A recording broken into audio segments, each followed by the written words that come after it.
5:12 in the morning, April 18th, 1906, in the largest city of the far west, west of Chicago. It's a quiet city, a 19th century city, whiffs of fog in the air, a few people staring about, one person swimming out at Ocean Beach, the beginning of the unloading of produce in the produce district, constables walking their beats, some Navy boats offshore. Everything quiet, a city coming slowly to consciousness, gas lamps still lit, a city coming awake, and then a tremendous jolt.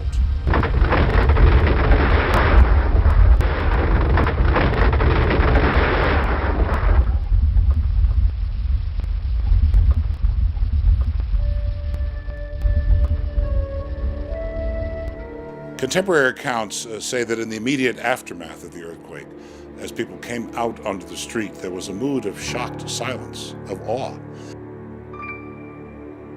If you're in the downtown, most of the major buildings would have survived, with the conspicuous exception of City Hall, which would have been surviving only in its dome atop its steel structure. However, if you were in the neighborhoods of San Francisco, where the construction was of wood, you would have seen row upon row of collapsed houses, the facades pulled away, people's private rooms revealed. If you were at the Valencia Street Hotel, you would have seen the collapse of a major structure, and you would have perhaps begun to hear the cries of those trapped beneath the debris. The 1906 earthquake represents the birth of modern earthquake science in this country. While we have a pretty good idea what happened in 1906, we really want to know what happens when that same earthquake repeats today. And in order to understand that, we have just undertaken the most comprehensive analysis of what actually happened. How did the ground move during the 1906 earthquake? And we're doing this because we not only want to know how strong the ground moved, we want to know how long it moved, and also what frequencies did it excite in the earth. And that's important because it tells us which buildings or which infrastructure might be damaged. This animation shows the ground motions for the greater San Francisco Bay Area. The rupture began 2 miles off the coast of San Francisco at a depth of 6 miles. The seismic waves reached the surface at approximately 1.5 seconds. As the waves propagate, the darker areas show how fast the ground is moving at any particular time. The coloring you are seeing corresponds to the intensity of the shaking. Earthquakes affect buildings in different ways. There are 2 or 3 kinds that are particularly vulnerable. These are buildings that have been built prior to the 1970s that were of a style of construction that people thought was earthquake resistant, and in recent years we've learned that they're not. One of them is called a non-ductile concrete building. That's a concrete building, concrete columns and beams, much like the building that's behind us here, without the braces, because this is a building that's been strengthened. The concrete doesn't have enough reinforcing steel inside, and so as the building shakes and it sways, the concrete starts to break up, and as it breaks up, then the reinforcing steel buckles and the building can undergo severe damage and even collapse. Another one of the building types that's extremely vulnerable in earthquakes, and it's real prevalent in the Bay Area, is what we like to call soft-story residential construction.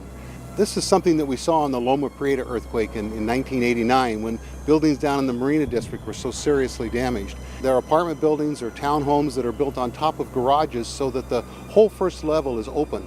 It has garage doors and columns, but there are no walls down there. And so the upper structure is rigid, and when the earth starts to shake, the heavy or stiff portion above starts to sway about those lower columns, and you get dramatic deflections, and then if it sways long enough, then you get a collapse. The fire that occurred in the marina was because one of those buildings collapsed on its garage, ruptured gas lines, and then ignited a fire. The buildings built after the 1970s really start to match what we consider a good design today.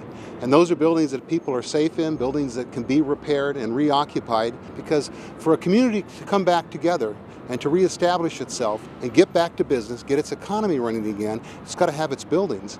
With software and computers available, you can actually generate three-dimensional models of structures in the computer memory. And you can shake them with earthquakes, blow them with winds, and the software will tell you which portions of the structure are going to break, which portions are going to be overstressed, and you can go ahead and actually fix them before the earthquake actually happens.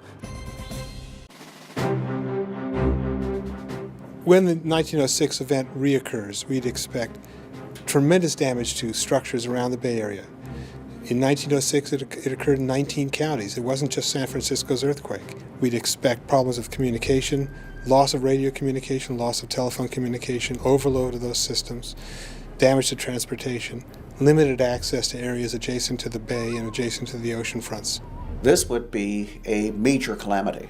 The roads are likely to separate, we know that, which will create a major problem with respect to evacuation, and that's something the Bay Area has to focus on. Building on the foundation of what we learned from the 1906 earthquake, we now recognize that there are 7 major fault zones throughout the Bay Area, each of which is capable of a major damaging earthquake similar to the 1994 Northridge earthquake or even larger. On this map, the yellow lines are the major roads and highways, and the airports are indicated.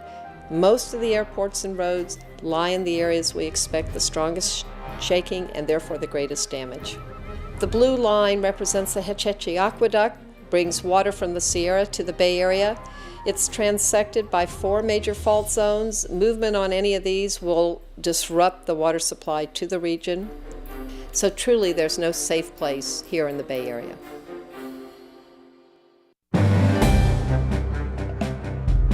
In preparation for the 06 anniversary conference, the earthquake professionals of Northern California agreed upon an agenda of actions that we must undertake as residents and businesses of the region in order to reduce our vulnerability from future earthquakes. It really is every person's responsibility to understand what's going to happen to their building, whether they're an owner or an occupant.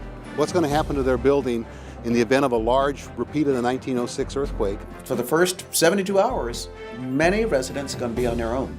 The question is, are they prepared to deal with that? And I think the answer is a resounding no. I think we all have a responsibility to take care of ourselves if we can. There are significant parts of our region. The populations are elderly, they're poor, they're migrants, they're non-English speaking people, they're people with disabilities who can't stock up the resources, can't take care of themselves if there's a disaster. Cooperation amongst government, businesses, neighborhood organizations, non-governmental organizations will require better coordination, collaboration, preparation, and planning. We've not had a program that focuses just on buildings that could completely collapse. And I believe that a program that focuses on that would bring us down to a small number of buildings, and it would be affordable for a community to chip in through tax incentives, through grants and bonds and all sorts of things. We need to invest in what's absolutely critical. That's why we want hospitals at a higher standard, that's why we want fire stations at a survivable standard, and that's why we need operation centers and communications that will ride out the earthquake and we won't miss a beat. The San Francisco Bay Area has made a considerable investment in strengthening their infrastructure, strengthening bridges, overpasses, but because we've got so many faults running through the region, there's still much that remains to be done. If we lose a substantial number of housing units, we lose 200,000 housing units, we've got 400,000 people who are going to be displaced. We're going to need permanent housing. The cost to repair is very high. It's not the kind of thing that you can just take care of along the way. You need to make plans for how you're going to cover that loss. This will cause major business and economic disruption. The Bay Area needs to face this issue now and figure out how it is going to collaborate, plan for recovery, do that in a cooperative way, be together as a region and advocate at the state and the federal level for the resources that it needs.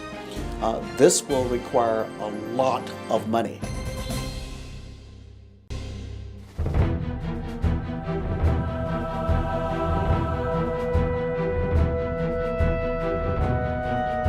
If an earthquake like the 1906 earthquake occurred again today, we know that for all the buildings that are built prior to the 1970s, we're probably going to see more damage in many of them than we'd like to see.